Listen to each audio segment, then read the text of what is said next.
ब्रूहि योगेश्वरा कृष्ण ब्रूहि योगेश्वरे कृष्ण ब्रह्मण्ये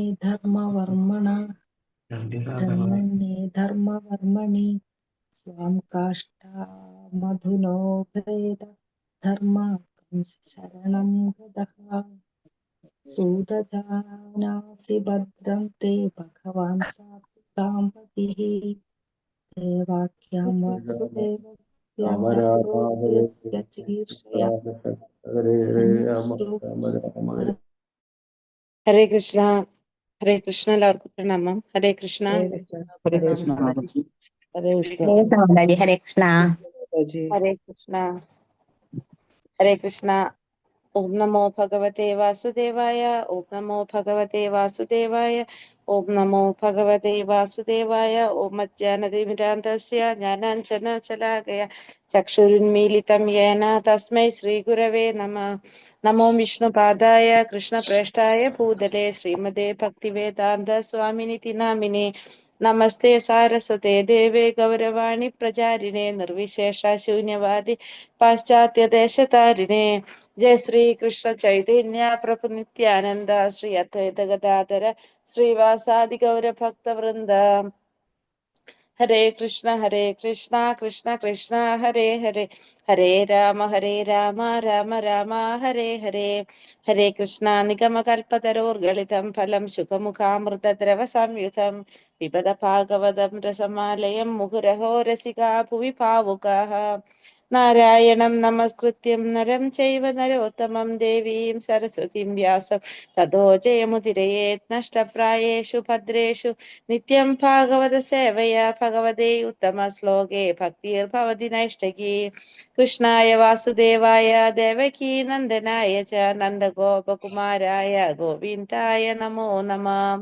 ഹരേ കൃഷ്ണ കൃഷ്ണ കൃഷ്ണ ഹരേ ഹരേ ഹരേ രാമ രാമ രാമ ഹരേ ഹരേ. ഹരേ കൃഷ്ണ. ശ്രീ ശ്രീ രാധാ ഗോവിന്ദ ടെമ്പിൾ ഇസ്കോൺ മാംഗ്ലൂരിന്റെ ഭാഗവത ക്ലാസ്സിലേക്ക് എല്ലാവർക്കും സ്വാഗതം. ഹരേ കൃഷ്ണ. എല്ലാവർക്കും പ്രണാമം. ഹരേ കൃഷ്ണ. കേൾക്കുന്നുണ്ടല്ലോ അല്ലെ ഞാൻ പറയുന്നത്? ഇവിടെ നെറ്റ് നല്ല മഴയൊക്കെയാണ്. ഇവിടെ നെറ്റിന് പ്രശ്നമുണ്ട്.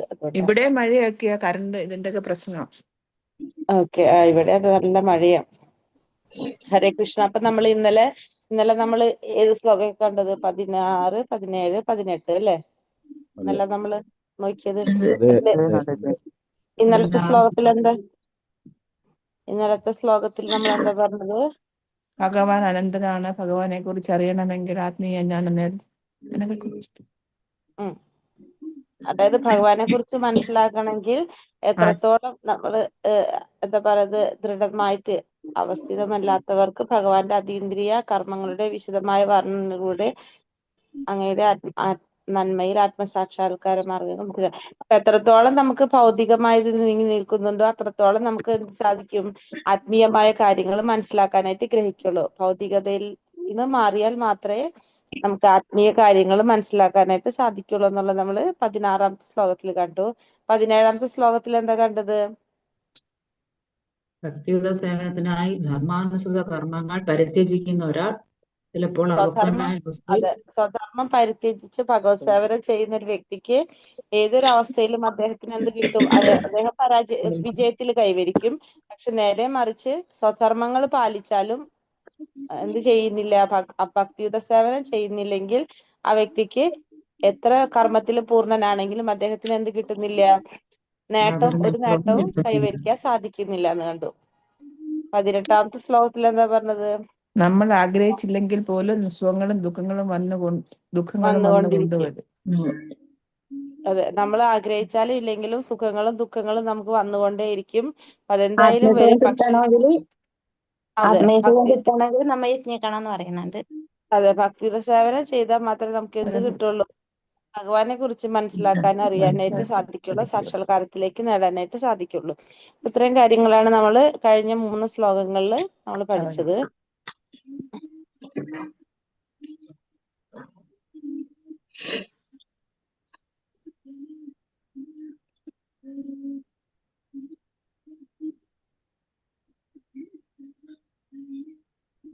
ഇനി 19ാമത്തെ ശ്ലോകം അല്ലേ?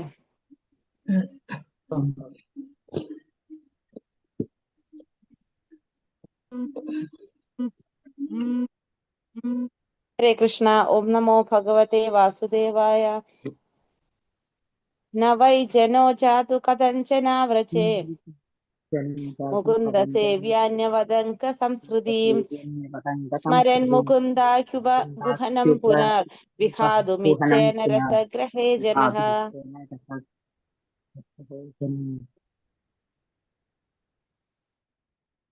ഹരേ കൃഷ്ണ. ഒന്നുകൂടി വായിക്കാം. ന വൈ ജനോ ജാതു കഥഞ്ചനാവ്രജേ മുകുന്ദ സേവ്യാന്യവദങ്ക സംസൃതിം സ്മരൻ മുകുന്ദാഖ്യുപഗുഹനം പുനർ വിഹാതുമിച്ഛേന രസഗ്രഹോ ജനഃ. ഹരേ കൃഷ്ണ. വായിച്ചോളൂ. ഓം നമോ ഭഗവതേ വാസുദേവായ. ജനോ ജാതോ കഞ്ചനാവ്രജേ ദേവൻ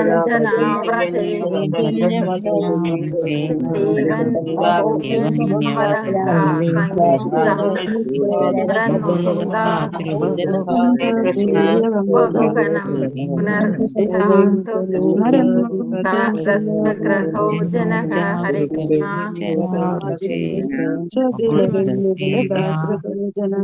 മുകുന്ദ സേവി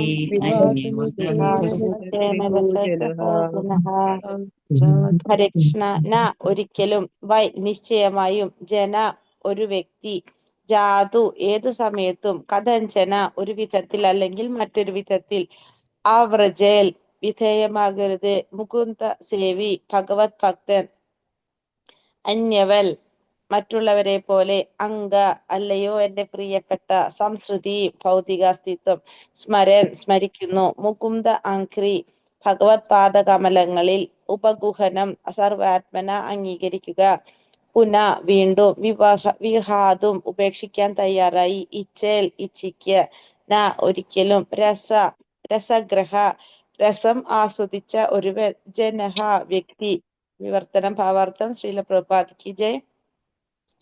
വിവർത്തനം. അല്ലയോ പ്രിയ വ്യാസദേവ, ഒരു കൃഷ്ണഭക്തൻ ഏതെങ്കിലും വിധത്തിൽ അധപതിക്കാനിടയായാലും ഫലകാംക്ഷികൾ പോലുള്ളവരുടെ സമാനമായ ഭൗതിക അസ്തിത്വത്തെ അയാൾ നിശ്ചയമായും അനുഭവിക്കുകയില്ല. എന്തെന്നാൽ ഭഗവാന്റെ പാദാരവിന്ദ സുധയുടെ രുചി ഒരിക്കൽ ആസ്വദിച്ച ഒരാൾ സദാ ആ പരമാനന്ദ നിർവൃതിയെ സ്മരിക്കുകയല്ലാതെ വേറെ യാതൊന്നിലും ഏർപ്പെടുകയില്ല. കൂടാതെ പറഞ്ഞ വ്യാസദേവനോട് പറയാണ്, ഒരു കൃഷ്ണഭക്തൻ ഏതെങ്കിലും വിധത്തിൽ അധപതിക്കാൻ ഇടയായാൽ തന്നെ ഭൗതികമായ അസ്തിത്വത്തിലേക്ക് അതായത് വീണ്ടും തിരിച്ചെങ്ങോട്ട് പോകുന്നില്ല, ഭൗതികതയുടെ കെട്ടുപാടിലേക്ക് അദ്ദേഹം ഒരിക്കലും പോകുകയില്ല. കാരണം ഭഗവാന്റെ ആ പാദാരവിന്ദങ്ങളിൽ ആ രുചി മനസ്സിലാക്കിയത് കൊണ്ട് തന്നെ അദ്ദേഹം എപ്പോഴും എന്താ പറയുന്നത്, ആ നിർവൃതിയെ തന്നെ സ്മരിച്ചു കൊണ്ടിരിക്കുന്നല്ലാതെ ഒരിക്കലും എങ്ങോട്ട് മാറുന്നില്ല, ഭൗതികമായ ബന്ധനത്തിലേക്ക് അദ്ദേഹം പിന്നെ വീണ്ടും ഒരിക്കലും പോകുന്നില്ല, അങ്ങനത്തെ പ്രവർത്തികളിൽ ഒരിക്കലും ഏർപ്പെടുന്നില്ല എന്നുള്ളതാണ് ഇവിടെ ഈ ശ്ലോകത്തില് പറയുന്നത്. അതായത് അധപതിക്കാൻ ഇടയായാൽ തന്നെ ഒരിക്കലും ഭൗതികമായിട്ടുള്ള യാതൊന്നിലും ഏർപ്പെടുന്നില്ല. ഒരു കൃഷ്ണഭക്തൻ ഒരിക്കലും ഭൗതികമായ കാര്യങ്ങളിൽ ഏർപ്പെടുന്നില്ല. കാരണം ഭഗവാന്റെ പാദാരവിന്ദ സുധയുടെ രുചി ഒരിക്കൽ ആസ്വദിച്ചത് കൊണ്ട് തന്നെ അതിനെ സ്മരിക്കുക അല്ലാതെ വേറൊന്നിലും ഏർപ്പെടുന്നില്ല എന്നാണ് ഈ ഒരു ശ്ലോകത്തിന്റെ വിവർത്തനത്തിൽ പറയുന്നത്. ഭാവാർത്ഥം നോക്കാം. ഭാവാർത്ഥം. ശ്രീല പ്രഭുപാദ് കി ജയ്. രസഗ്രഹ അഥവാ ഭഗവത് പാദാരവിന്ദ സുധയുടെ പാതുര്യം ആസ്വദിച്ച ഒരാൾ ഭഗവത് ഭക്തൻ ഭൗതിക അസ്തിത്വത്തിന്റെ വശീകരണങ്ങളിൽ താനെ താല്പര്യമില്ലാത്തവനായി തീരുന്നു. സദാ അധോഗതിക്ക് പ്രവണമായ ഫലോദിഷ്ട ലൗകികരെ പോലെ ഹിതകരമല്ലാത്ത സംസർഗത്താൽ സദാ അധോഗതിക്ക് പ്രവണമായ ഫലോദിഷ്ട ലൗകികരെ പോലെ ഹിതകരമല്ലാത്ത സംസർഗത്താൽ ഭഗവത് ഭക്തർ അധപതിച്ച നിരവധി ദൃഷ്ടാന്തങ്ങളുണ്ട്. ഭഗവത് ഭക്തർ അധപതിക്കുന്നു എന്നിരിക്കലും അവനെ അധപതിച്ച ലൗകികന് സമാനമായി ഒരിക്കലും പരിഗണിക്കരുത്. ഒരു കർമ്മി അയാളുടെ സ്വകർമ്മത്തിന്റെ പ്രത്യാഘാതങ്ങളാലാണ് ദുരിതം അനുഭവിക്കുന്നത്.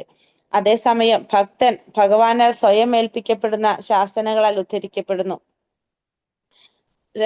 രസഗ്രഹ അഥവാ ഭഗവത് പാദാരവിന്ദ സുധയുടെ മാധുര്യം ആസ്വദിച്ച ഒരാൾ എന്ന് പറഞ്ഞ, അപ്പൊ രസഗ്രഹ എന്ന് വെച്ചാൽ ഭഗവത് പാദാരവിന്ദയുടെ മാധുര്യം ആസ്വദിച്ച ഒരാൾ, അതായത് ഭഗവാന്റെ ഭക്തൻ ഭൗതിക അസ്തിത്വത്തിന്റെ വശീകരണങ്ങളിൽ താന് താല്പര്യമില്ലാത്തവരായിട്ട് മാറാണ് ചെയ്തൊരിക്കലും. അത് ഭഗവാന്റെ ഭക്തൻ ഒരിക്കലും എന്തിൽ ആഗ്രഹം ഉണ്ടാവില്ല, വശീകരിക്കപ്പെടുന്നില്ല, ഭൗതികമായ അസ്തിത്വത്തിൽ വശീകരിക്കപ്പെടുന്നില്ല, അതിൽ താല്പര്യമില്ലാത്തവനായിട്ട് മാറും.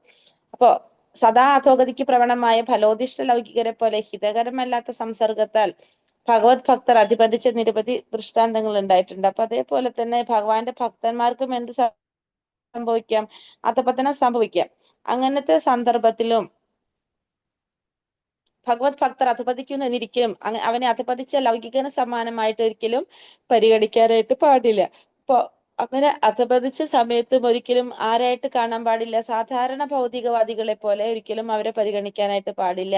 കാരണം ഒരു കർമ്മിക്ക് സ്വന്തം കർമ്മത്തിന്റെ പ്രത്യാഘാതങ്ങളാലാണ് എന്ത് അനുഭവിക്കേണ്ടി വരുന്നത്? ദുരിതങ്ങൾ അനുഭവിക്കേണ്ടി വരുന്നത്.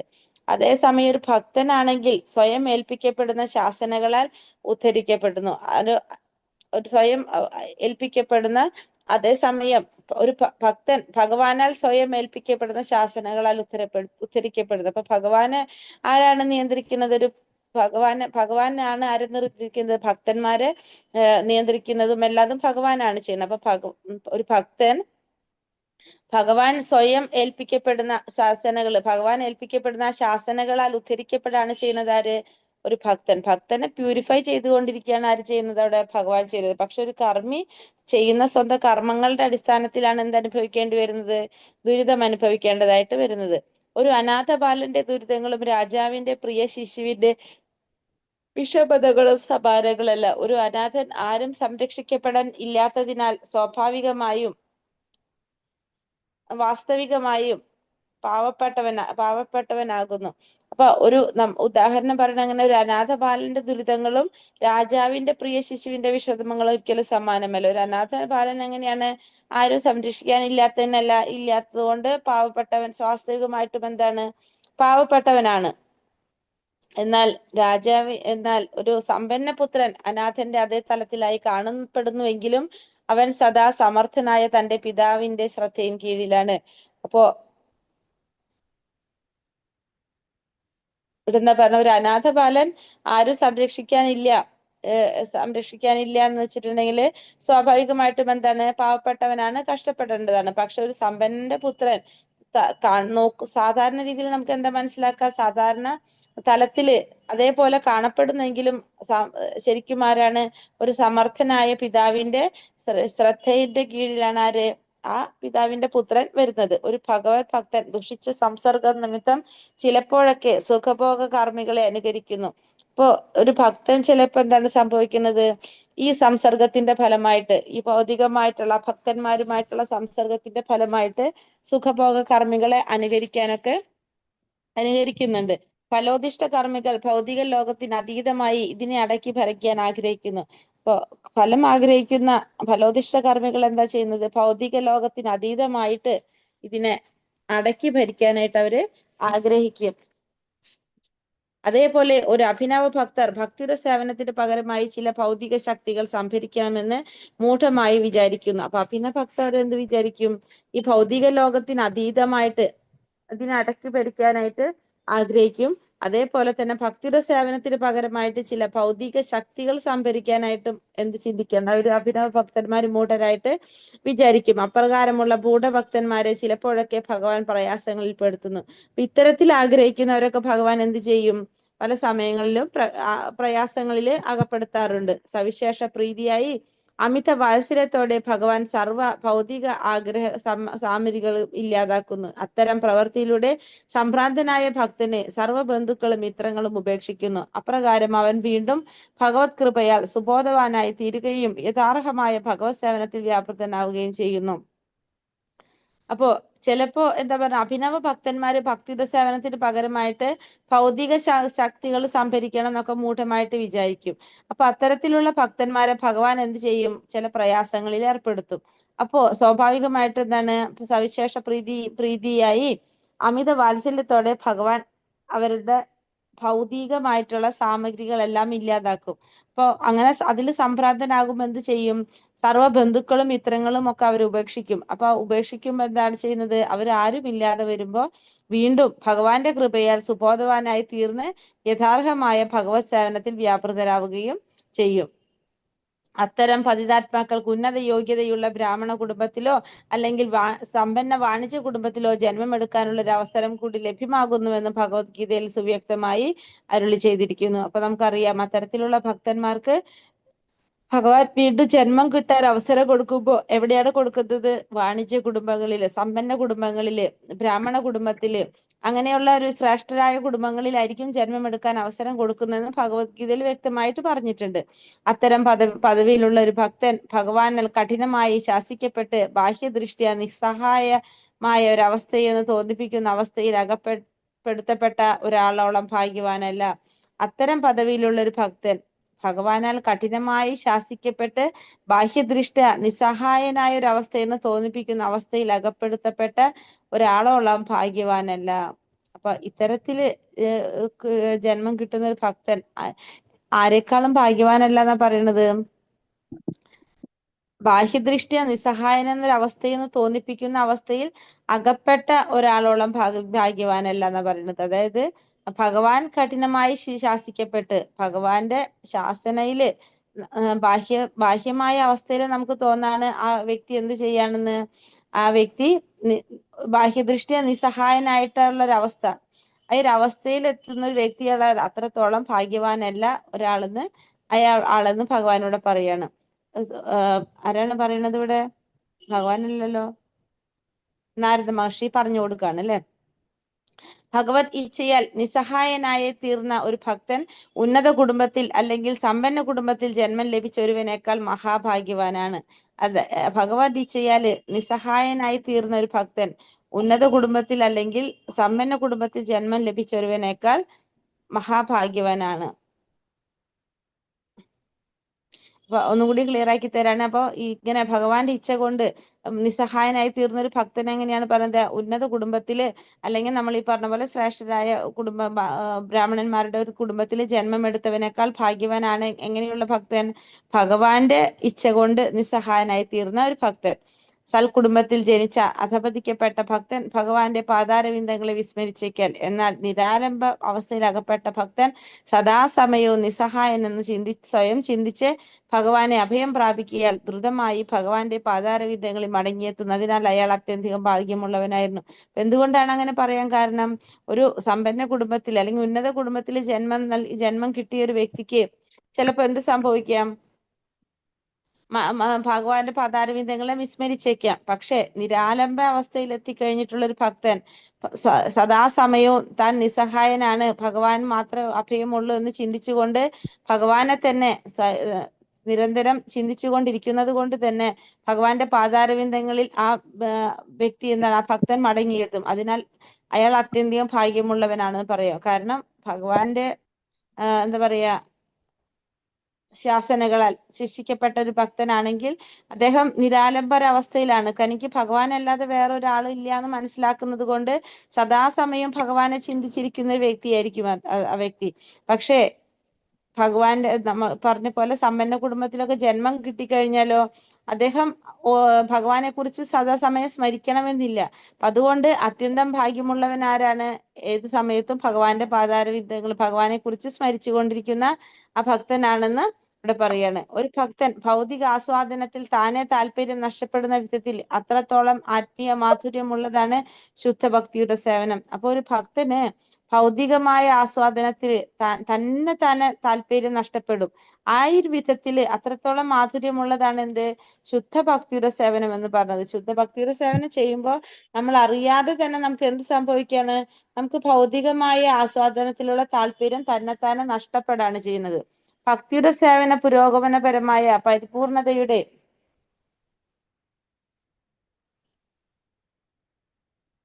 സൂചനയാണിത്. അപ്പൊ ഭക്തിയുടെ സേവനത്തിൽ നമ്മൾ പുരോഗമിക്കുന്നുണ്ടെന്നുള്ളതിനൊരു അതിന്റെ പരിപൂർണതയിലേക്ക് എത്താണെന്നുള്ളതിന്റെ സൂചനയാണ് നമുക്ക് ഇതിലൂടെ മനസ്സിലാക്കാൻ സാധിക്കുന്നത്. ശ്രീകൃഷ്ണ ഭഗവാന്റെ പാതാരവിന്ദങ്ങളെ ഒരു ശുദ്ധഭക്തൻ നിരന്തരം സ്മരിക്കുന്നു.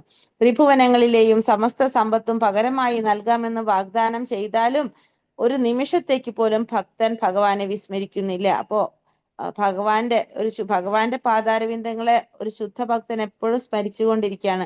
ഏതൊരു സമയത്തും ഭഗവാനെ കുറിച്ച് മാത്രം ചിന്തിക്കുന്നവനാണ് ആര്? ശുദ്ധ ഭക്തന്മാർ എന്ന് പറയുന്നത്. അപ്പൊ അതിന് പകരമായിട്ട് 3 ലോകങ്ങളിലും എന്ത് സമ്പത്തും പകരമായി നൽകാമെന്ന് പറഞ്ഞാലും ഒരു നിമിഷത്തേക്ക് പോലും ഒരു ഭക്തൻ എന്താഗ്രഹിക്കുന്നില്ല? ഭഗവാനെ മറന്ന് ഒന്നും ആഗ്രഹിക്കുന്നില്ല എന്ന് ഇതിൽ പറയുന്നത്. 20ാമത്തെ ശ്ലോകം.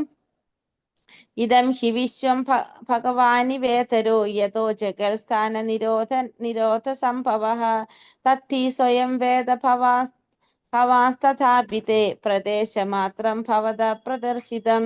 ഇതം ഹി വിശ്വം ഭഗവാനി വേതരോ യതോ ജഗൽസ്ഥാന നിരോധ സംഭവ യഥി സ്വയം വേദ ഭവാസ്തഥാപിതേ പ്രാദേശമാത്രം ഭവത പ്രദർശിതം. ഹരേ കൃഷ്ണ. ചൊല്ലാം. ഹരേ കൃഷ്ണ. ഓർമ്മ ഇതം ഹി വിശ്വഭഗവാനി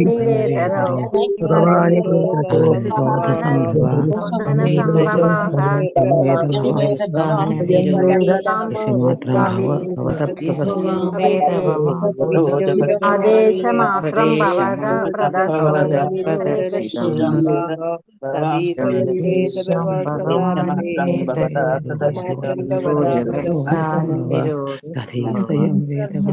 ഹരേ കൃഷ്ണ. ഇത് ഹി എല്ലാം വിശ്വം ഭഗവാൻ പരമപുരുഷനായ ഭഗവാൻ ഇതര വിഭിന്ന രൂപം യതഃ ആരിൽ നിന്നോ ജഗത് വിശ്വങ്ങൾ സ്ഥാന നിലനിൽക്കുക നിരോധ സർവനാശം സംഭവഃ സൃഷ്ടി തൽഹി സർവ്വതിനെയും കുറിച്ച് സ്വയം വേദ അറിയുക ഭവാൻ അങ്ങയുടെ സത് ആത്മാവ് തഥാ അപി എന്നിട്ടും തേ താങ്കൾക്ക് പ്രദേശമാത്രം കഥ സംക്ഷേപം മാത്രം ഭഗവത അങ്ങയ്ക്ക് പ്രദർശിതം വിശദീകരിച്ചു.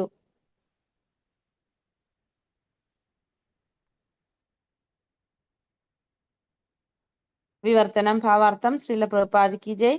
ഈ വിശ്വപ്രപഞ്ചം സ്വയം പരമദിവ്യോത്തമ പുരുഷനായ ഭഗവാനാകുന്നു. എന്നിരുന്നാലും അതിൽ നിന്നും ഭഗവാൻ അകന്നു നിൽക്കുന്നു. ഭഗവാനിൽ നിന്നും മാത്രമാണ് ഈ വിശ്വപ്രപഞ്ചം ഉത്ഭവിച്ചത്. ഭഗവാനിലാണിത് നിലകൊള്ളുന്നത്. സർവനാശത്തിന് ശേഷം ഭഗവാനിലാണിത് വിലയം പ്രാപിക്കുന്നത്. ഭഗവാൻ ഇവയെക്കുറിച്ചെല്ലാം അറിവുള്ളതാണല്ലോ. ഞാനൊരു സംഗ്രഹം നൽകിയെന്നേയുള്ളൂ. അപ്പോൾ ഈ വിശ്വപ്രപഞ്ചം എന്ന് പറയുന്നത് ഭഗവാന്റെ തന്നെ സൃഷ്ടിയാണ്. പരമപുരുഷനായ ഭഗവാനാണ് എന്ത്? ഈ പ്രപഞ്ചം എന്ന് പറയുന്നത് തന്നെ ഭഗവാനാണ്. ഭഗവാനാലാണിത് നിലനിൽക്കുന്നതും ഭഗവാനിലാണിത് ഉത്ഭവിച്ചതും. പിന്നെന്താണ്? ഭഗവാനിലാണ് നിലനിൽക്കുന്നത്, ഭഗവാനിലാണ് ഇത് ഉത്ഭവിച്ചത്. അതിനുശേഷം ഇത് വിലയം പ്രാപിക്കുന്നതും ആരിലേക്കാണ്? ഭഗവാനിലേക്കാണ്. ഭഗവാൻ തന്നെ എന്താണ് പറയുക? പക്ഷെ ഭഗവാൻ ഇതിൽ നിന്നും അകന്നു നിൽക്കുന്നവനാണ്. ഇതിനെ കുറിച്ചെല്ലാം താങ്കൾക്ക് അറിയുന്നതാണല്ലോ എന്ന് ഇവിടെ പറയാണ്. ഞാനൊരു സംഗ്രഹം മാത്രമേ നൽകുന്നുള്ളൂ. ആരാണ് പറയുന്നത്? നാരദ മഹർഷി. നാരദ മഹർഷി പറയാണ് അല്ലെ. ഭാവാർത്ഥം. ശ്രീല പ്രഭുപാദ് കി ജയ്. ഒരു ശുദ്ധ ഭക്തന് മുകുന്ദ തത്വം അഥവാ ശ്രീകൃഷ്ണ ഭഗവാൻ വ്യക്തിത്വവും നിർവ്യക്തികവുമാകുന്നു. ഒരു ശുദ്ധ ഭക്തന് മുകുന്ദ തത്വം അല്ലെങ്കിൽ ശ്രീകൃഷ്ണ ഭഗവാൻ വ്യക്തികവും അതുപോലെ തന്നെ നിർവ്യക്തികവുമാകുന്നു. മുകുന്ദനിൽ നിന്ന് ഉത്ഭവിച്ച ശക്തിയാൽ അമൂർത്തക വിശ്വരൂപാവസ്ഥയും മുകുന്ദനാകുന്നു. ഒരു ശുദ്ധഭക്തനെ സംബന്ധിച്ചിടത്തോളം മുകുന്ദ തത്വം അഥവാ ശ്രീകൃഷ്ണ ഭഗവാൻ എങ്ങനെയാണ്? വ്യക്തികവുമാണ്, നിർവ്യക്തികവുമാണ്. ഒരേ സമയം തന്നെ ഭഗവാൻ വ്യക്തിയുമാണ്, നിർവ്യക്തികവുമാണ്. മുകുന്ദനിൽ നിന്ന് ഉത്ഭവിച്ച ശക്തിയാൽ അമൂർത്തക വിശ്വരൂപാവസ്ഥയും മുകുന്ദനാകുന്നു. അപ്പോൾ ഭഗവാനിൽ നിന്ന് ഉത്ഭവിച്ച ശക്തിയാകയാൽ അമൂർത്തക വിശ്വരൂപാവസ്ഥയും എന്താണ്? അതും മുകുന്ദൻ തന്നെയാണ്. ദൃഷ്ടാന്തമായി ഒരു വൃക്ഷം പൂർണ്ണ ആകാരവും നേരെ മറിച്ച് വൃക്ഷത്തിലെ ഇലകളും ശാഖകളും ഉപശാഖകളും ഒക്കെ ആ വൃക്ഷത്തിൽ നിന്ന് ഉത്ഭവിച്ച ആ വൃക്ഷത്തിന്റെ തന്നെ അവിഭാജ്യ ഘടകങ്ങളുമാകുന്നു. ഒരു ഉദാഹരണം എടുക്കുന്ന ഒരു വൃക്ഷം, അത് പൂർണ്ണ ആകാരവും നേരെ മറിച്ച് വൃക്ഷത്തിലെ ഇലകളും ശാഖകളും ഉപശാഖകളും എല്ലാം എന്താണ്? ആ വൃക്ഷത്തിൽ നിന്ന് ഉത്ഭവിച്ച ആ വൃക്ഷത്തിന്റെ അവിഭാജ്യ ഘടകങ്ങളാണ്. വൃക്ഷത്തിന്റെ ഇലകളും ശാഖകളും ഒക്കെ വൃക്ഷം തന്നെയാണ്. എന്നാൽ ആ വൃക്ഷം എന്നാൽ അതിന്റെ ഇലകളോ ശാഖകളോ ആകുന്നില്ല. അപ്പൊ ആ വൃക്ഷം ചോദിച്ചു കഴിഞ്ഞാൽ എന്താണ്? ആ വൃക്ഷം എന്ന് പറഞ്ഞാൽ അതിന്റെ ഇലകളോ ശാഖകളോ കാണിച്ചാൽ നമുക്ക് അതിനെ വൃക്ഷം എന്നും പറയാൻ പറ്റില്ല. ഒരു വൃക്ഷത്തിന്റെ എല്ലാ ഭാഗങ്ങളും കൂടുമ്പോഴാണ് അതിന് നമ്മൾ എന്ത് പറഞ്ഞത്? വൃക്ഷം എന്ന് പറയുന്നത്. വേദവീക്ഷണം എന്നത് സമ്പൂർണ്ണ വിശ്വസൃഷ്ടിയുടെയും ബ്രഹ്മം മറ്റല്ലാതെ മറ്റൊന്നുമല്ല എന്നതാണ്. അപ്പൊ വേദത്തിലെ വീക്ഷണം എന്താണ് പറയുക? സമ്പൂർണ്ണ വിശ്വസൃഷ്ടിയും ബ്രഹ്മം അല്ലാതെ മറ്റൊന്നുമല്ല എന്നതാണ് അർത്ഥമാക്കുന്നത്. മറ്റൊന്നുമല്ല എന്നതാണ് പറയുന്നത്. അർത്ഥമാക്കുന്നത് എന്തെന്നാൽ പരബ്രഹ്മത്തിൽ നിന്നും സർവ്വതും ഉത്ഭവിക്കയാൽ യാതൊന്നും ഭഗവാനിൽ നിന്നും വ്യത്യസ്തമല്ല. അപ്പൊ എല്ലാം ഭഗവാനിൽ നിന്നാണ് ഉത്ഭവിക്കുന്നത്. അതുകൊണ്ട് തന്നെ യാതൊന്നും ആരിൽ നിന്ന് വ്യത്യസ്തമല്ല? ഭഗവാനിൽ നിന്ന് വ്യത്യസ്തമല്ല. അതേപോലെ ആവശ്യ ഘടകങ്ങളായ ബാഹുക്കളെയും ഊരുക്കളെയും പാദങ്ങളെയും ഒക്കെ ശരീരം എന്ന് വിശേഷിപ്പിക്കാം. അതേപോലെ തന്നെ ഒരു ശരീരത്തിന്റെ ആവശ്യ ഘടകങ്ങളായിട്ടുള്ള ബാഹുക്കള്, ഊരുക്കള്, പാദങ്ങൾ, ഇതിനൊക്കെ നമുക്ക് എന്ത് പറയാം? ഇതിനെ നമുക്ക് ശരീരം എന്ന് പറയാം. എന്നാൽ സമ്പൂർണ്ണ ശരീരത്തെയും ഏക ഘടകമായി വിവക്ഷിക്കുമ്പോൾ ബാഹുക്കളോ ഊരുക്കളോ മാത്രം പൂർണ്ണ ശരീരമാകുന്നില്ല. അപ്പോൾ സമ്പൂർണ്ണ ശരീരത്തെ നമ്മൾ ആ ശരീരത്തിന്റെ ഒരു ഘടകമായിട്ട് എടുക്കുമ്പോൾ നമ്മൾ എന്താണ്? ബാഹുക്കളും ഊരുക്കളും മാത്രം നമുക്ക് പൂർണ്ണ ശരീരം എന്ന് പറയുന്നില്ല. ആ പൂർണ്ണ ശരീരം എന്ന് പറയുന്നത് ഇതെല്ലാം ഉൾപ്പെടുന്നതിനാണ് പൂർണ്ണ ശരീരം എന്ന് പറയുന്നത്. സനാതനത്വം, ധാരണാശക്തി, സൗന്ദര്യം എന്നിവയുടെ അതീന്ദ്രിയ സ്വരൂപം ഭഗവാനാണ്. ഇപ്പൊ സനാതനത്വം, ധാരണാശക്തി, സൗന്ദര്യം ഇതിന്റെയൊക്കെ അതീന്ദ്രിയമായ സ്വരൂപം ആരാണ്? ഭഗവാൻ തന്നെയാണ്. അപ്രകാരം ഭഗവത് സൃഷ്ടികൾ ഭാഗികമായി ശാശ്വതവും ജ്ഞാനസമ്പൂർണവും സൗന്ദര്യമുള്ളതായും കാണപ്പെടുന്നു. അതുകൊണ്ട് തന്നെ ഭഗവാന്റെ സൃഷ്ടികളെല്ലാം എങ്ങനെയാണ്? ഭാഗികമായിട്ട് ശാശ്വതമാണ്, ജ്ഞാനസമ്പൂർണമാണ്, സൗന്ദര്യമുള്ളതാണെന്ന് പറയാം. ബാഹ്യശക്തിയുടെ അതായത് മായയുടെ സ്വാധീനത്തിൽ ബദ്ധാത്മാക്കൾ വശീകൃതരാകയാൽ ഭൗതിക പ്രകൃതിയുടെ കുരുക്കിൽ അകപ്പെട്ടിരിക്കുന്നു. അപ്പോൾ നമുക്കറിയാം ബാഹ്യശക്തിയുടെ മഹാമായയുടെ സ്വാധീനത്തില് ബദ്ധാത്മാക്കൾ ഭൗതിക പ്രകൃതിയിലേക്ക് വരുമ്പോൾ നമുക്ക് എന്താണ്? ആ പ്രകൃതിയുടെ നിയമങ്ങൾ പാലിക്കേണ്ടതായിട്ട് വരാണ്. അപ്പൊ അതിന്റെ സ്വാധീനം കൊണ്ട് ഏതെങ്കിലും ഒരു ഗുണം നമ്മളെ സ്വാധീനിക്കും. അതിനനുസരിച്ചാണ് പിന്നെ നമ്മുടെ പ്രവർത്തികളെല്ലാം നടക്കുന്നത്. അപ്പൊ അതുകൊണ്ട് നമ്മൾ എന്തില് കുരുക്കപ്പെട്ടിരിക്കുകയാണ്? ഈ ഭൗതിക പ്രകൃതിയുടെ കുരുക്കിൽ അകപ്പെട്ടിരിക്കുന്നവരാണ് ഈ ബദ്ധമായിട്ടുള്ള ജീവാത്മാക്കളെല്ലാം. ആദികാരണനായ ഭഗവാനെ കുറിച്ചുള്ള യാതൊരു ജ്ഞാനവും ഇല്ലായകയാൽ അവർ ഇതിനെ സർവസ്വമായി അംഗീകരിക്കുന്നു. അപ്പൊ ഭഗവാനെ കുറിച്ചൊരു ജ്ഞാനം ഇല്ലാത്തത് കൊണ്ട് നമ്മൾ എന്താ ചെയ്യുന്നത്? ഇതിനെ നമ്മൾ സർവസ്വായിട്ട് അംഗീകരിക്കുകയാണ് ചെയ്യുന്നത്. ശരീരത്തിന്റെ ആവശ്യ ഘടകങ്ങളെ പൂർണ്ണ ശരീരത്തിൽ നിന്ന് വേർപ്പെടുത്തിയാൽ പിന്നെ ആ ശരീരത്തിൽ കൂട്ടിച്ചേർക്കപ്പെട്ട അതേ കൈകാലുകളല്ലാതായി തീരുന്നുവെന്ന അറിവും അവർക്കില്ല. അതായത് നമ്മൾ പറഞ്ഞു ആ ശരീരത്തിന്റെ ഭാഗങ്ങൾ മുഴുവനായാൽ തന്നെ അതെന്താവുള്ളൂ? അത് പൂർണ്ണമാകുള്ളൂ എന്ന് പറഞ്ഞു. ആ ശരീരത്തിൽ നിന്ന് കൂട്ടിച്ചേർക്കപ്പെട്ട അതേ കൈകാലുകള് ഇല്ലാതായി തീരുന്നുവെന്ന അറിവും അവർക്കുണ്ടാകുന്നില്ല. അതിൽ നിന്ന് അപ്പൊ ഒരു ശരീരത്തിൽ നിന്ന് അതിന്റെ ഭാഗങ്ങൾ വേർപ്പെടുത്തി കഴിഞ്ഞാൽ അതിൽ പിന്നെ കൂട്ടിച്ചേർത്ത് കഴിഞ്ഞാൽ എന്താണ്? കൂട്ടിച്ചേർക്കപ്പെട്ട അതേ കൈകാലുകൾ അല്ലാതായി തീരുന്നു എന്ന അറിവും, ആ ശരീരത്തിൽ കൂട്ടിച്ചേർക്കുമ്പോൾ അതേ കൈകാലുകള് നമുക്ക് അതേ കൈകാലുകൾ അല്ലാതായി തീരുന്നു എന്ന അറിവും ആർക്ക് ലഭിക്കുന്നില്ല? ഈ എന്തിൽ അകപ്പെട്ടവർക്ക്, ഈ മായയിൽ അകപ്പെട്ടവർക്ക്, ഭൗതിക പ്രകൃതിയുടെ സ്വാധീനത്തിൽ ബന്ധപ്പെട്ടവർക്ക് മനസ്സിലാക്കാനായിട്ട് സാധിക്കുന്നില്ല. അതേപോലെ പരമപുരുഷനായ ഭഗവാന്റെ അതീന്ദ്രിയ പ്രേമയുധ സേവനത്തിൽ നിന്നും വേർപെട്ട ഈശ്വര രഹിത സംസ്കാരം ഛേദിക്കപ്പെട്ട കൈകാലുകൾക്ക് സമാനമാണ്. അതേപോലെ തന്നെയാണ് ഉദാഹരണം പറയുന്നത്. ഇപ്പൊ ശരീരത്തിൽ നിന്ന് വേർപെട്ട കൈകൾ വീണ്ടും കൂട്ടിച്ചേർത്താലും അതിനായൊരു പൂർണ്ണത കിട്ടാത്തത് പോലെ തന്നെയാണ് എന്ത് പറയുന്നത്? അതീന്ദ്രിയമായ ഭക്തിയുടെ സേവനത്തിൽ ഏർപ്പെട്ട ഈശ്വര സംസ്കാരം ഛേദിക്കപ്പെട്ട കൈകാലുകൾക്ക് സമാനമാണെന്നാണ് ഇവിടെ പറയുന്നത്. അപ്പൊ ഭഗവാനിൽ നിന്ന്, പരമപുരുഷനായ ഭഗവാന്റെ അതീന്ദ്രിയ പ്രേമയുധ സേവനത്തിൽ നിന്ന് വേർപ്പെടുത്തപ്പെട്ട് ഈശ്വരരഹിത സംസ്കാരം ഛേദിക്കപ്പെട്ട കൈകാലുകൾക്ക് സമാധാനമാണ്. അപ്പൊ ഈശ്വരനെ മറന്നുകൊണ്ടുള്ള ഒരു സംസ്കാരം എന്ന് പറയുന്നത് ഈ ശരീരത്തിൽ നിന്ന് വേർപ്പെടുത്തപ്പെട്ട ഇത്തരത്തിലുള്ള നമ്മുടെ ഇന്ദ്രിയങ്ങൾ, അതായത് കൈകാലുകൾക്ക് തുല്യമാണെന്ന് ഇവിടെ പറയുന്നത്. അത്തരം അവിഭാജ്യ ഘടകങ്ങൾ കരങ്ങളും ചരണങ്ങളും പോലെയൊക്കെ ദൃശ്യമാകുന്നുവെങ്കിലും അവ ജഡമാണ്. അപ്പൊ ഇത്തരത്തിലുള്ള അവിഭാജ്യ ഘടകങ്ങൾ നമുക്ക് കൈയും കാലൊക്കെ പോലെ തോന്നെങ്കിലും അതൊക്കെ എന്താണ്? ജഡമായിട്ടുള്ളതാണ്.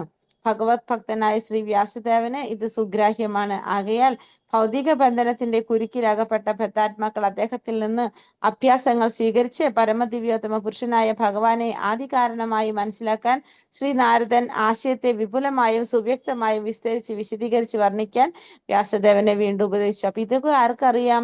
വ്യാസമഹർഷിക്കറിയാം. അതുകൊണ്ട് തന്നെ വ്യാസമഹർഷിയോട് നാരദ മഹർഷി ആവശ്യപ്പെടുകയാണ് പരമദിവ്യോത്തമ പുരുഷനായ ഭഗവാനെ ആദികാരണമായി മനസ്സിലാക്കാനായിട്ട്, മറ്റു സാധാരണ ജനങ്ങൾക്ക് എല്ലാവർക്കും മനസ്സിലാക്കാൻ വേണ്ടി സുവ്യക്തമായും വിപുലമായിട്ടും ഭഗവാനെ കുറിച്ച് വിസ്തരിച്ച് വർണ്ണിക്കാനായിട്ട് വ്യാസദേവനെ വീണ്ടും ഉപദേശിക്കുകയാണ് ഇവിടെ ആര് ചെയ്യുന്നത്? നാരദ മഹർഷി ചെയ്യുന്നത്.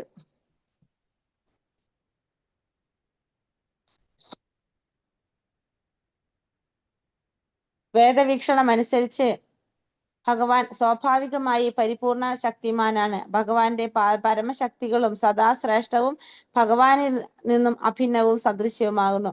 ഇപ്പോ വേദത്തിലെ വീക്ഷണം അനുസരിച്ച് തന്നെ ഭഗവാൻ സ്വാഭാവികമായിട്ട് പരിപൂർണ ശക്തിമാനാണ്. ഭഗവാന്റെ പരമശക്തികളും സദാ ശ്രേഷ്ഠവുമാണ്. ഭഗവാനിൽ നിന്ന് അഭിന്നവും സദൃശ്യവുമാണത്. ആത്മീയവും അഭൗതികമായ ലോകങ്ങളും അവയുടെ പരിച്ഛേദങ്ങളും എല്ലാം ഭഗവാന്റെ ആന്തരിക ബാഹ്യ ശക്തികളുടെ പ്രഭാവങ്ങളാണ്. നമുക്കറിയാവുന്നതാണ് ആത്മീയമായിട്ടുള്ള ഭൗതികമായിട്ടുള്ള ലോകങ്ങള് രണ്ട് ഭഗവാന്റെ ശക്തികൾ, ബാഹ്യശക്തിയും ആന്തരിക ശക്തിയും. അവയിലാണ് നിയന്ത്രിക്കപ്പെടുന്നത്. ബാഹ്യശക്തി താരതമ്യേന അപ്രധാനമായിട്ടുള്ളതും അതേസമയം ആന്തരിക ശക്തി ശ്രേഷ്ഠവും ഉദാത്തവുമാകുന്നു. അപ്പൊ ബാഹ്യശക്തി എന്ന് പറയുന്നത് അത്ര അപ്രധാനമായിട്ടുള്ളതാണ്. പക്ഷെ ആന്തരിക ശക്തി എന്ന് പറയുന്നത് പ്രധാനപ്പെട്ടതാണ്, ശ്രേഷ്ഠമാണ്. പരമശക്തി ജീവചൈതന്യമാകുന്നു. അതിനാൽ ആന്തരിക ശക്തി പരിപൂർണമായി അനന്യവും അഭിന്നവുമാകുന്നു. എന്നാൽ ബാഹ്യശക്തി നിഷ്ക്രിയമാകിയാൽ ഭാഗികമായി അനന്യമാകുന്നു. എന്നാൽ ഈ ഇരു ശക്തികളും സർവശക്തികളുടെയും ജനകനായ ഭഗവാന് സമാനമോ അതീതമോ അല്ല. വിദ്യുശക്തി എത്ര ശക്തിമത്തായാലും സദാ എഞ്ചിനീയറുടെ നിയന്ത്രണത്തിന് കീഴിൽ എന്ന പോലെ അത്തരം ശക്തികൾ ഭഗവാന്റെ പരിപൂർണ നിയന്ത്രണത്തിന് കീഴിലാണ്. ഇപ്പോ ആന്തരിക ശക്തിയും ബാഹ്യശക്തിയും രണ്ടു തരത്തിലുള്ള ശക്തികള് ഇപ്പോ എത്രത്തോളം ബാഹ്യശക്തി എന്ന് പറയുന്നത്, ബാഹ്യശക്തി നിഷ്ക്രിയമായതുകൊണ്ട് ഭാഗികമായിട്ട് എന്താണ് അനന്യമാകുന്നു എന്ന് പറയാം. എന്നാൽ ഇരു ശക്തികളും എങ്ങനെയാണ്? ഭഗവാന് തുല്യമോ ഭഗവാനേക്കാൾ അതീതനോ അല്ല. ഉദാഹരണം പറയുന്നതിന് ഒരു വിദ്യുശക്തി എത്ര ശക്തിമത്തായാലും അത് ആരുടെ നിയന്ത്രണത്തിലായിരിക്കും? എഞ്ചിനീയറുടെ നിയന്ത്രണത്തിലായിരിക്കും. അതേപോലെ തന്നെയാണ് ഇവിടെ രണ്ട് ശക്തികളും ഭഗവാന്റെ പൂർണ്ണ നിയന്ത്രണത്തിന് കീഴിലാണ്. മനുഷ്യരും മറ്റെല്ലാ ജീവാത്മാക്കളും ഭഗവാന്റെ ആന്തരിക ശക്തിയുടെ ഉൽപ്പന്നങ്ങളാണ്. ആകയാൽ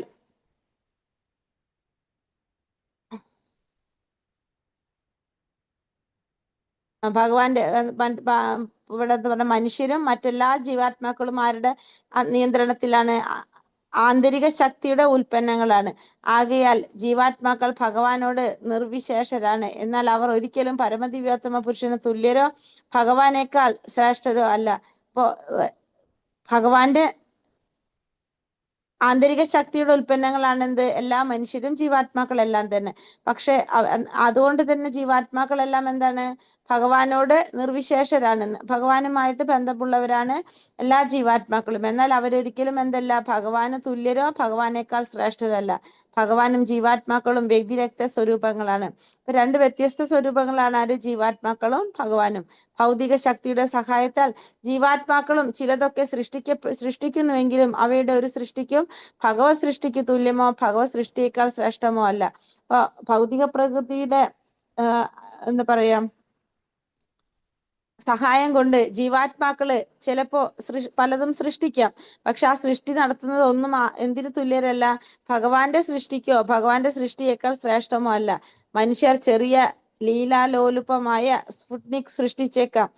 മാത്രമല്ല ശൂന്യാകാശത്തിൽ അതിനെ എത്തിക്കാനും അവർക്ക് സാധിച്ചേക്കാം. എന്നാൽ അത് ഭഗവാൻ നിർവഹിക്കുന്നത് പോലെ ഭൂമിയെ പോലെയോ ചന്ദ്രനെ പോലെയോ ഒരു ഗ്രഹം സൃഷ്ടിച്ച് വായുമണ്ഡലത്തിൽ പ്ലവനം ചെയ്യിക്കാൻ അവന് സാധ്യമാണെന്ന് അതിനർത്ഥമില്ല. അപ്പോ മനുഷ്യർക്ക് എന്ത് സൃഷ്ടിക്കാൻ സാധിക്കാണ്? ശൂന്യാകാശത്തിൽ എത്തിക്കാനായിട്ട് ഉള്ള യന്ത്രങ്ങൾ സൃഷ്ടിക്കാനായിട്ട് സാധിക്കാം. പക്ഷെ അത് ഒരിക്കലും എങ്ങനെയല്ല? ഭഗവാൻ നിർവഹിക്കുന്നത് പോലെ ഭൂമിയെ ചന്ദ്രനെ അല്ലെങ്കിൽ ഗ്രഹം പോലെ വായുമണ്ഡലത്തിൽ നിന്ന് പ്ലവനം ചെയ്യിക്കാനായിട്ട് ഒരിക്കലും അതിന് സാധിക്കുന്നില്ല. അല്പജ്ഞാനികളായ മനുഷ്യർ ഭഗവാന് സമാനരായി തീരാൻ കഴിയുമെന്ന് ഉറപ്പിച്ച് അവകാശപ്പെടുന്നു. അവർ ഒരിക്കലും ഭഗവാന് തുല്യരാകില്ല. അതൊരിക്കലും സംഭവ്യമല്ല തന്നെ. മനുഷ്യൻ സർവ്വതാ പരിപൂർണനായ ശേഷം ഭഗവത് ഗുണങ്ങൾ അതിരേകമരായ പരിമാണത്തിൽ പ്രാപ്തമാക്കാൻ സാധ്യമായേക്കാം. എന്നാൽ ഒരിക്കലും ഭഗവാനെ അധികരിക്കാനോ ഭഗവാനുമായി തുല്യത പ്രാപിക്കാനോ സാധ്യമല്ല തന്നെ. എന്താ പറഞ്ഞത്, ഈ ഇത്തരത്തിലുള്ള കുറെ കാര്യങ്ങൾ ചെയ്യുമ്പോൾ മനുഷ്യർക്ക് എന്ത് ചിന്തിക്കാം? ഭഗവാന് തുല്യരാണെന്ന് അവർക്ക് ചിന്തിക്കാം. പക്ഷെ ഒരിക്കലും എന്തില്ല, ഭഗവാന് തുല്യരാകാനായിട്ട് സാധിക്കുന്നില്ല. അതൊരിക്കലും സംഭവ്യമല്ല തന്നെ എന്നാ പറയുന്നത്. മനുഷ്യൻ സർവ്വതാ പരിപൂർണനായ ശേഷം ഭഗവാന്റെ ഗുണങ്ങള് കുറെ നമുക്ക് കിട്ടാം. പക്ഷെ എന്നിരുന്നാലും എന്ത് ആവുന്നില്ല, ഭഗവാനെ അധികരിക്കാനോ ഭഗവാന് തുല്യനാകാനോ ഒരിക്കലും സാധിക്കില്ല. രോഗഗ്രസ്തനായ അവസ്ഥയിൽ മാത്രമേ മൂഢന്മാർ ഭഗവാന് തുല്യനായ ഒരുവനായി തീരുമെന്ന് അവകാശപ്പെടുകയും അങ്ങനെ മായാശക്തിയാൽ തെറ്റായി നയിക്കപ്പെടുകയും ചെയ്യുന്നുള്ളൂ. അപ്പൊ ഈ രോഗത്തിലിരിക്കുന്ന സമയത്ത്, അതായത് ഭഗവാനെ കുറിച്ച് അറിയാതിരിക്കുന്ന സമയത്താണ് അങ്ങനെ എന്ത് ചിന്തിക്കുന്നത്? ഒരുവൻ ഭഗവാന് തുല്യനാണെന്നും അല്ലെങ്കിൽ ഭഗവാനേക്കാൾ അതീതനാണെന്ന് അവകാശപ്പെടുന്നത്. മായാശക്തിയാൽ തെറ്റായി നയിക്കപ്പെടുകയും ചെയ്യുന്നത് അപ്പോഴാണ്, ആ രോഗത്തിലിരിക്കും. അതായത് ഭഗവാനെ കുറിച്ച് ശരിയായ രീതിയിൽ മനസ്സിലാക്കാത്തൊരവസ്ഥയിൽ.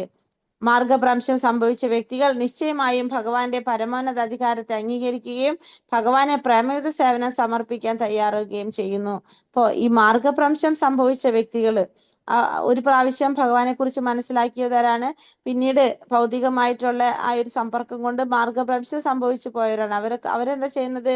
അവർ നിശ്ചയമായിട്ടും ഭഗവാന്റെ പരമോന്നതാധികാരത്തെ അംഗീകരിക്കും, ഭഗവാന്റെ സേവനത്തിൽ സ്വയം സമർപ്പിക്കാനായിട്ട് അവർ തയ്യാറാകുകയും ചെയ്യും. അതിനായിട്ടാണ് അവർ സൃഷ്ടിക്കപ്പെട്ടിരിക്കുന്നത്. അതിനു വേണ്ടിയിട്ടാണ് അവര് സൃഷ്ടിക്കപ്പെട്ടിരിക്കുന്നത്. ഇതിനെ കൂടാതെ യാതൊരു സമാധാനവും പ്രശാന്തതയും ലോകത്തുണ്ടാവുകയില്ല. ഇതല്ലാതെ നമുക്ക് വേറൊരു ശാന്തിയും സമാധാനവും നമുക്ക് ഈ ഭൗതിക ലോകത്ത് കിട്ടാനില്ല. ശ്രീമദ് ഭാഗവതത്തിൽ ഈ ആശയത്തെ വിശദീകരിക്കുവാനാണ് ശ്രീനാരദൻ വ്യാസദേവനോട് ഉപദേശിച്ചത്. ഭഗവത്ഗീതയിലും ഇതേ ആശയത്തെയാണ് വിവരിച്ചിരിക്കുന്നത്. ഭഗവാന്റെ പാതാരവിന്ദങ്ങളിൽ പൂർണ്ണമായി അഭയം പ്രാപിക്കുക, സമർപ്പിക്കുക. ഇത്തരം ഉത്തമ മനുഷ്യൻ ഏക വൃത്തി ഇതാണിത്. അപ്പോൾ ശ്രീമദ് നാരദ മഹർഷി വ്യാസ മഹർഷിയോടും ആവശ്യപ്പെട്ടതും എന്താണ്, ഉപദേശിച്ചതും എന്താണ്? ഇത്തരത്തിലുള്ള ആശയമാണ്. അതായത് ഭഗവാന്റെ പാതാരവിന്ദങ്ങളിൽ പൂർണ്ണമായിട്ട് അഭയം പ്രാപിക്കുക, ഭഗവാനെ ശരണം പ്രാപിക്കുക, സമർപ്പിക്കുക. ഉത്തമ മനുഷ്യന്റെ ഏക വൃത്തി ഇതാണ്. അപ്പോൾ ഒരു ഉത്തമനായിട്ടുള്ള ഒരു മനുഷ്യന്റെ ഉത്തരവാദിത്തം, അതല്ലെങ്കിൽ ധാർമ്മികമായ കടമ എന്ന് പറയുന്നത് ഭഗവാനെ സേവിക്കുക, ഭഗവാനെ സ്വയം സമർപ്പിക്കുക, ഭഗവാനെ അഭയം പ്രാപിക്കുക എന്നതാണ് അതാണ് ആര് പറയുന്നത്? വ്യാസ മഹർഷിയോട് നാരദ മഹർഷി പറഞ്ഞു കൊടുക്കുന്നത്. അത് ആ രീതിയിൽ എന്ത് ചെയ്യാനാണ് പറയുന്നത്? അവതരിപ്പിക്കാനാണ് പറയുന്നത്. എങ്കിൽ മാത്രമേ എന്ത് സാധിക്കുന്നുള്ളൂ, അതിന് പരിപൂർണത കൈവരിക്കാനായിട്ട് സാധിക്കുന്നുള്ളൂ. ഒരു ഉത്തമനായിട്ടുള്ള ഒരു വ്യക്തിയുടെ ധർമ്മം എന്ന് പറയുന്നത് എന്താണ്? ഭഗവാന്റെ സേവനം തന്നെയാണെന്ന് ഇവിടെ പറയാണ്.